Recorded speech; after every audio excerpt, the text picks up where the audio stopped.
Días. Buenos días. Qué placer estar juntos. Igualmente. Es un privilegio para mí compartir con ustedes nuevamente.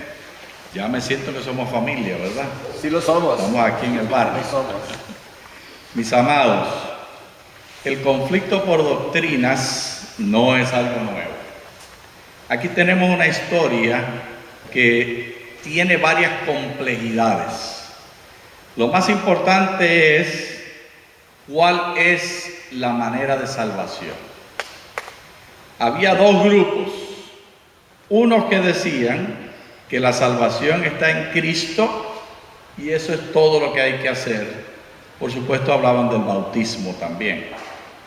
Y había otros que decían, sí, la salvación está en Cristo, pero hay que circuncidarse para ser miembros del pueblo de Israel y ser salvos en el Señor. Y ellos fueron a visitarse unos a otros. Mientras estaban separaditos no había problema. Cada cual estaba en su lado y en su campamento con sus ideas. Pero aquí viene el segundo paso. El segundo paso es que los que pensaban que había que circuncidarse, entonces van a los que pensaban que no había que circuncidarse, a decirles que se tienen que circuncidar. En Puerto Rico hay un dicho muy popular, espero que no resulte vulgar para ustedes, dice, aquí es que la puerca tuerce el rabo. ¿Habían escuchado? La puerca tuerce el rabo quiere decir que se complica la situación. Mientras estaban separados, cada cual estaba feliz en su grupo, haciendo como creía y creyendo también en el Señor Jesús y en la salvación por la fe. Pero cuando vienen esos judíos, fariseos, y de hecho la palabra fariseo, ¿sienten ustedes que es una palabra fea de un grupo de gente mala o una palabra bonita de un grupo de gente buena? ¿Qué les parece? Mala. Se siente mala, ¿verdad? Pues miren, no eran malos, era gente buena. Y de hecho, la Escritura nos dice más adelante que muchos de ellos se bautizaron y también se convirtieron al cristianismo, inclusive muchos sacerdotes también, porque había en Jerusalén más de 1000 sacerdotes y muchos se bautizaron a la iglesia cristiana. Bueno, pero volviendo a la historia, estos hermanos fariseos que tuvieron mucho conflicto con el Señor Jesús, y nosotros malinterpretamos muchos de los conflictos, porque estamos acostumbrados que tal como cuando mi esposa y yo nos casamos, en la mente de ella pensaba que en el matrimonio nunca se discutía, que siempre se estaba de acuerdo. Y cuando nos casamos, este puertorriqueño que piensa con la lengua, ¿escucharon eso? El cerebro está colocado en la lengua y dice todo lo que viene. Se casó con una dominicana, ella les envía saludos. Clara está ahora mismo con nuestro nieto de 3 años y de 1 año y medio cuidándolos. Y yo tengo que ir corriendo para allá al terminar para ayudarla porque ya se debe estar volviendo loca. Porque estamos en un apartamento muy chiquitito. Oren por nosotros que estamos en el proceso de comprar una casa aquí en Montevista. Que el Señor nos ayude. Bueno, pero seguimos. Entonces, Clara, que no hablaba y pensaba que no se discute, se casa conmigo, este puertorriqueño que piensa con la lengua, así que de pronto se estaba ahogando ella en todas las palabras mías y no sabía qué hacer y cómo hacerlo, pero rapidito aprendió a hablar y a discutir mejor que yo. No le tomó mucho tiempo. Yo todavía estoy tratando de entender cómo piensa ella, pero ella entendió rapidito cómo pensaba yo. Pues estos hermanos judíos que eran fariseos estaban acostumbrados, eran puertorriqueños todos. Y Jesús era puertorriqueño también. Sí. Pensaban con la lengua. Por eso usted encuentra a Jesús diciéndole a los fariseos, ¡serpiente! Y usted se imagina, no, pues esa gente, esos son del diablo, eso. Pero no, es que así hablaban. Eran puertorriqueños, se decían cualquier cosa. Y después de allí se daban la mano y se iban a jugar fútbol juntos. O a comerse las tortillas y los frijoles. Y los fariseos estaban encargados de enseñarle al pueblo, por eso ellos estaban donde Jesús estaba. Jesús, de hecho, era como uno de ellos, porque él no era sacerdote, él podía haber sido un fariseo, era un maestro. Y así que se careaban el uno con el otro discutiendo. Pero ese careo no quiere decir que eran enemigos. Precisamente porque eran amigos se decían lo que había que hacer para corregirse. Y Jesús estaba corrigiéndolos y a muchos corrigió. La Escritura nos dice después que se bautizaron en el libro de Hechos. Y esos son los que estuvieron con Jesús. Bueno, pero de esos había entonces que contestar la pregunta: ¿qué vamos a hacer con la circuncisión y con las leyes de Moisés? Así que se fueron ellos a Antioquía, al norte, a enseñarle a la gente que estaba allí, que había aceptado la salvación por la fe y que estaban siguiendo el camino del Señor. ¿Notaron eso ustedes que dice que creían, abandonaron, dejando sus antiguas creencias para seguir a Dios? Y ellos se habían convertido y estaban siguiendo a Dios. ¿Qué quiere decir eso? No tenemos los detalles. ¿Qué día se reunían para adorar al Señor? Hay algunas veces que se menciona el día que se reunían. Hay qué comían o qué no comían, qué hacían y qué no hacían. No dice los detalles. Le queda al lector imaginarse, y algunos se lo imaginan de una manera y otros se lo imaginan de otra. Nosotros no vamos a decir cómo lo imaginamos, porque no hay razón para buscar cosas que no se pueden solucionar y que no se pueden contestar. Lo que sí sabemos es que hubo un conflicto sobre la circuncisión. Eso está claro porque está aquí escrito. Entendamos qué quiere decir este conflicto. Lo primero, ¿era Israel el pueblo de Dios, sí o no? Sí. Sí. ¿Dios fue el que dio la circuncisión como señal para ser miembro del pueblo de Dios, sí o no? Sí. ¿Se lo dio a Abraham?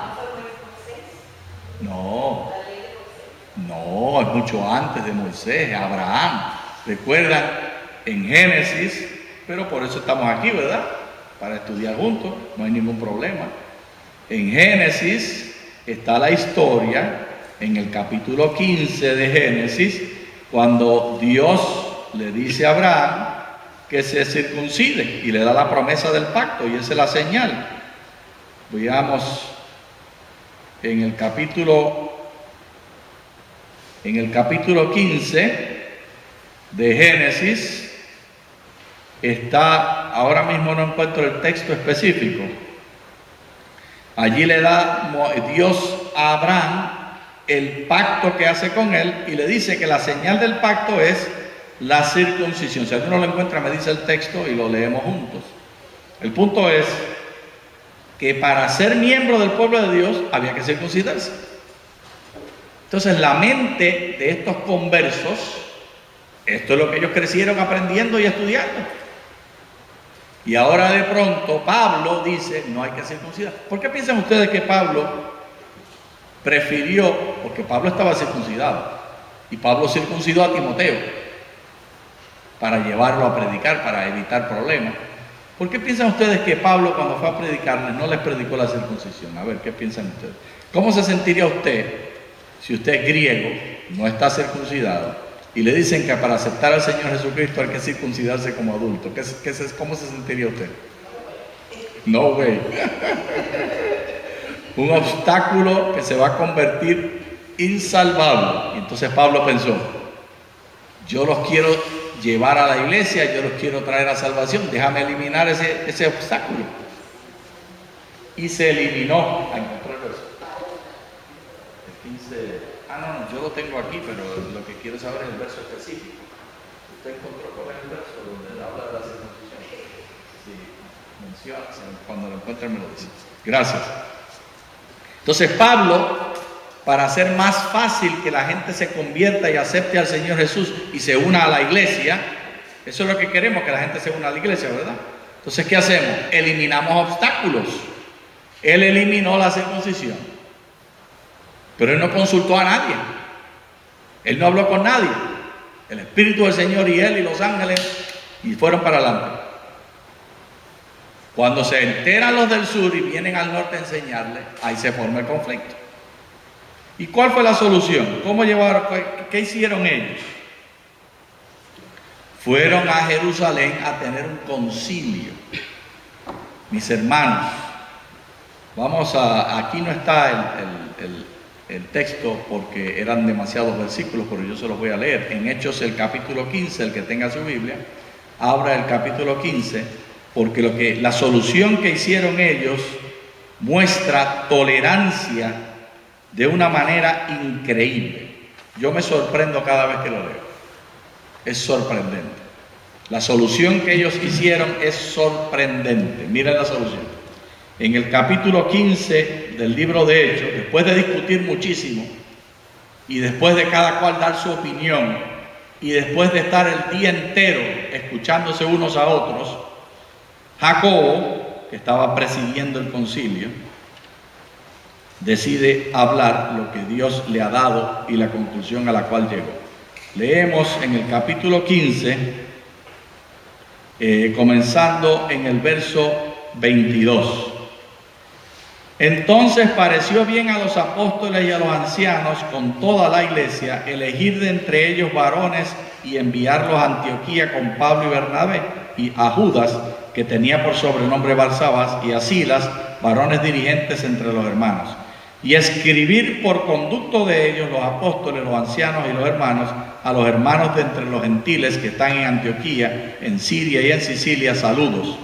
Por cuanto hemos oído que algunos que han salido de nosotros, a los cuales no dimos orden, os han inquietado con palabras, perturbando vuestras almas, mandando circuncidaros y guardar la ley, nos ha parecido bien, habiendo llegado a un común acuerdo, elegir varones y enviarlos a vosotros con vuestros amados Bernabé y Pablo, hombres que han expuesto su vida por el nombre de nuestro Señor Jesucristo. Así que hemos enviado a Judas y a Silas, los cuales también de palabra os informarán de lo mismo, porque ha parecido, y aquí está la clave, el verso 28, ha parecido bien al Espíritu Santo y a nosotros no imponeros ninguna carga más que estas cosas necesarias: que os abstengáis de lo sacrificado a los ídolos, de sangre, de ahogado y de fornicación. Si os abstenéis de estas cosas, obráis bien, pasadlo bien. ¿Qué fue lo que sucedió aquí? Lo que sucedió aquí fue lo que no ha sucedido en nuestras iglesias americanas, en muchas de ellas, que cuando llega un momento de una doctrina diferente, ¿qué hacen? Se separan. No se pueden poner de acuerdo, ¿y qué hacen? Bye bye, adiós, hasta la vista, ya no somos más pueblos juntos, y se separan. Eso no fue lo que sucedió lo contrario. Ellos dijeron: vamos a aceptar dos doctrinas y dos formas de adoración bajo el mismo techo de la iglesia cristiana. ¿Cómo se llama eso? Eso se llama un milagro, eso se llama tolerancia, eso se llama amor, eso se llama evangelio. Es extraordinario porque ellos estuvieron dispuestos a aceptar diversidad de ideas bajo el mismo techo, bajo la misma organización.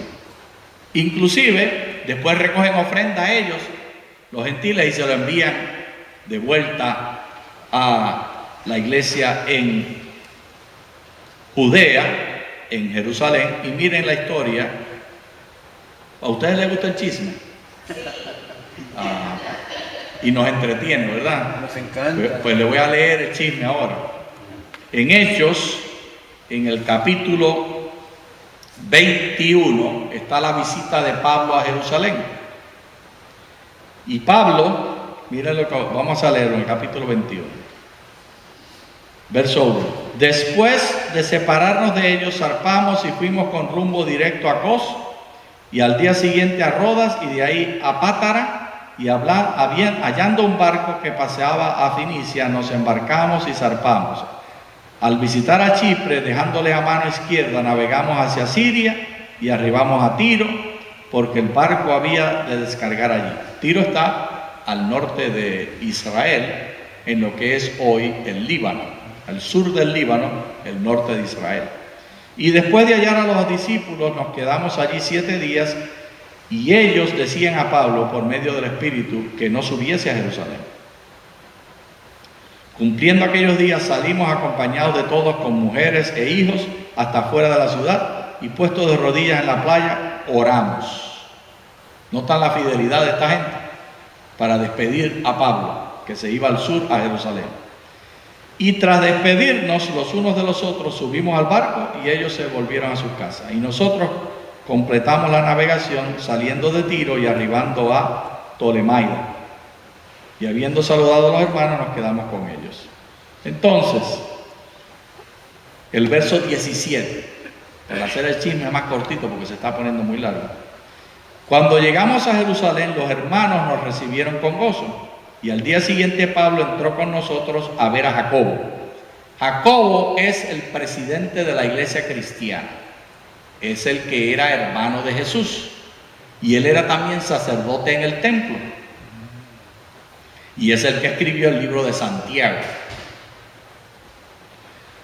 Santiago y Jacobo es el mismo nombre, uno griego y otro hebreo.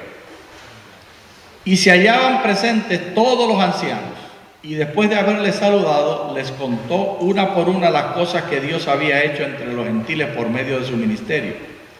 Cuando ellos lo oyeron, glorificaban a Dios y le dijeron: ya ves, hermanos, cuántos miles y miles de judíos hay que han creído y todos son celosos por la ley.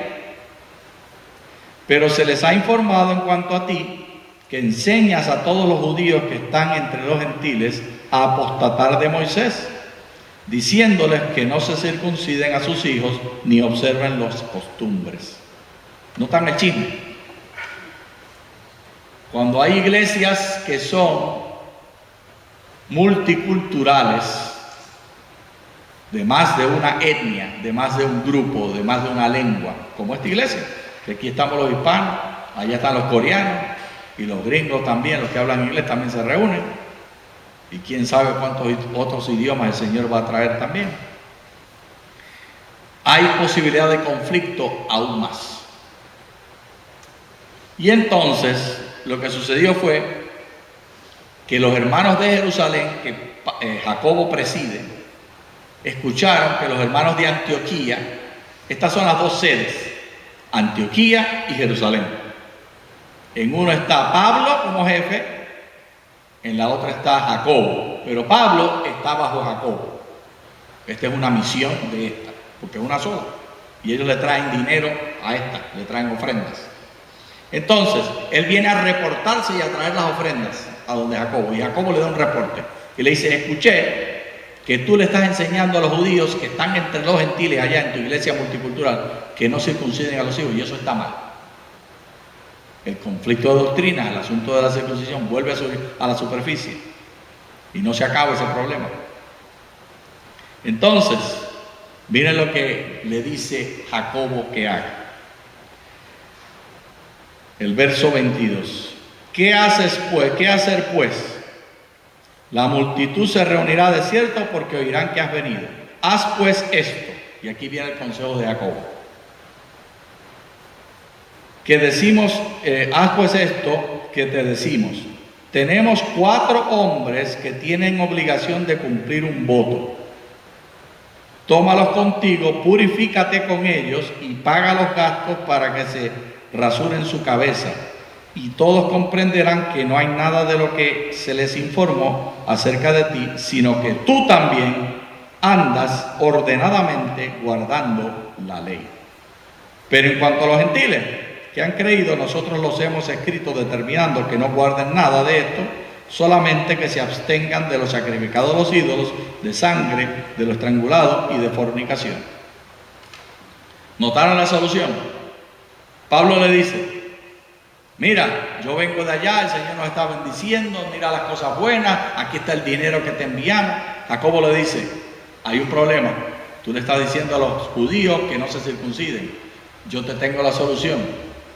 Tú vas a ir al templo y de tu dinero vas a pagar a estos 4 hermanos cristianos que tienen que ir al templo a hacer sacrificios y a cumplir su voto. Y el voto este de rasurarse la cabeza, y yo no tengo voto, hermano, yo tengo la cabeza rasurada porque estoy calvo. Pero ellos tenían voto y se rasuraban la cabeza. El único voto que hay de rasurarse la cabeza está en Números, el capítulo 6, es el voto de Nazareo. el nazariato, que no tiene que ver con la ciudad de Nazaret, esto es otra cosa. Era el voto que decía la gente, ese es lo que era Sansón. Sansón era nazareo, que no se podía, y cuando se recortó la cabeza, se cortó el cabello, se afectó la cabeza, perdió su fuerza porque cumplió su voto y ya terminó la misión que tenía con Dios. Él la terminó abruptamente sin que Dios le pidiera que hiciera eso. Entonces, hermanos, entendamos la conclusión y el chisme y la solución. ¿Puede aceptar usted a una persona que piensa diferente a usted sobre alguna doctrina y sentarse juntos y adorar? Esa es la conclusión, porque es acerca del día de hoy. Ellos estaban dispuestos a sentarse, judíos circuncidándose y no judíos no circuncidándose. Y no era solo la circuncisión es la señal de la cual hablan, pero están todas las costumbres y todas las leyes. Estos dos grupos, y los judíos consideraban a los que no guardaban esas leyes como inmundos y sucios. No los tocaban, no se asociaban con ellos, no comían la comida de ellos. Y ahora en la iglesia están juntos y están comiendo juntos. Eso es un milagro. ¿Y usted? ¿Está dispuesto usted a aceptar que se siente al lado suyo, que tome del pan de la cena del Señor y lo ponga en el vino, el jugo de uva de la cena del Señor, detrás y al frente de usted una persona que piensa diferente a usted, que tiene una doctrina diferente a la suya? Esa es la pregunta esta mañana. ¿Qué va a hacer usted con el ejemplo de la iglesia primitiva, de la iglesia cristiana de Jerusalén y de Antioquía? ¿Fue fácil para ellos vivir de esta manera? ¿Qué piensan ustedes? Muy difícil, un precio muy alto que pagar. De hecho, a Pablo, cuando entra al templo, lo toman preso y de ahí llega hasta Roma, donde lo matan un par de años después. Le cortan la cabeza. Por causa de sentarse en las mismas bancas, que de hecho ellos no se sentaban en bancas, ellos en el piso se sentaban alrededor a discutir, porque el culto de ellos era discutir. Se leía la escritura y después discutían lo que decía la escritura y lo que quería decir, como una clase dominical. Mis amados, nosotros tenemos un ejemplo muy alto aquí, una conducta ética muy alta. ¿Qué vamos a hacer nosotros? ¿Vamos a vivir de esa manera? ¿Estamos dispuestos nosotros a aceptar a otros que tengan doctrinas diferentes a las nuestras? Que tengan ideas y lean la Biblia de una manera diferente a nosotros, pero que estén dispuestos a vivir bajo el mismo techo y a tomar del mismo pan y ponerlo en el mismo jugo de uva y tomar la cena del Señor juntos. ¿Qué dicen ustedes? Le pregunto a la iglesia, iglesia de Dios, ¿pueden vivir ustedes con diversidad, sí o no? Sí. No todos contestaron, así que parece que algunos, tengo que decírselo en francés. Otra vez. Voy a preguntar en alemán. Achtung. Atención. Achtung. No lo voy a decir en alemán porque no, ahí se me acabó el alemán. Danke. ¿Está la iglesia de Dios, el pueblo de Dios reunido aquí, dispuesto a vivir con diversidad doctrinal bajo el mismo techo, tomando de la misma cena del Señor? ¿Sí o no? Sí. Gloria sea al nombre del Señor. Qué privilegio estar con ustedes. El Señor les bendiga y que sigamos en el culto de su nombre. Amén. Amén.